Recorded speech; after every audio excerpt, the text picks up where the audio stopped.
দেশের আইন শৃঙ্খলা পরিস্থিতি উন্নয়নে পুলিশ বাহিনী নিরলসভাবে কাজ করে যাচ্ছে বলে মন্তব্য করেছেন বাংলাদেশের পুলিশ প্রধান আলী হোসেন ফকির। তিনি বলেছেন, পুলিশ ও জনগণের সম্মিলিত অংশগ্রহণের মাধ্যমে একটি নিরাপদ বাংলাদেশ গড়ে তোলায় পুলিশের অঙ্গীকার।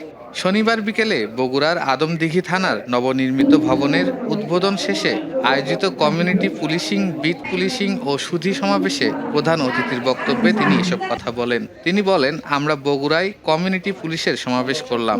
এই কার্যক্রম সারা দেশে ছড়িয়ে দেওয়া হবে।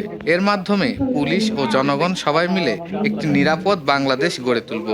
জেলা পুলিশ সুপার মির্জা সায়েম মাহমুদের সভাপতিত্বে অনুষ্ঠিত সমাবেশে মুখ্য আলোচক হিসেবে বক্তব্য দেন সংসদ সদস্য আব্দুল মুহিত তালুকদার। অনুষ্ঠানে বিশেষ অতিথি হিসেবে বক্তব্য রাখেন রাজশাহী রেঞ্জের ডিআইজি মোহাম্মদ শাহজাহান এবং বগুড়া জেলার ভারপ্রাপ্ত জেলা প্রশাসক রাজিয়া সুলতানা সহ অন্যান্য অতিথিরা। এর আগে আইজিপি আদমদীঘি থানার নবনির্মিত ভবনের আনুষ্ঠানিক উদ্বোধন করেন। জানেন যে আমাদের বর্তমান গণতান্ত্রিক সরকারের নির্বাচনী ১ নম্বর এজেন্ডা ছিল আইন শৃঙ্খলার উন্নয়ন। আইন শৃঙ্খলার উন্নয়ন না হলে দেশে বিনিয়োগ আসবে না, শিল্প কারখানা এস্টাবলিশ হবে না, বেকার হয়ে যাবে। আর এই বেকার যুবক সম্প্রদায়কে কর্মসংস্থানের জন্য আইন শৃঙ্খলা দরকার, ঠিক রাখা দরকার। সেই লক্ষ্যে আমরা বাংলাদেশ পুলিশ একটি সুস্থ, সুন্দর, নিরাপদ পরিবেশ তৈরির জন্য আমরা কাজ করে যাচ্ছি। আর আমরা জনগণের সহযোগিতা চাই।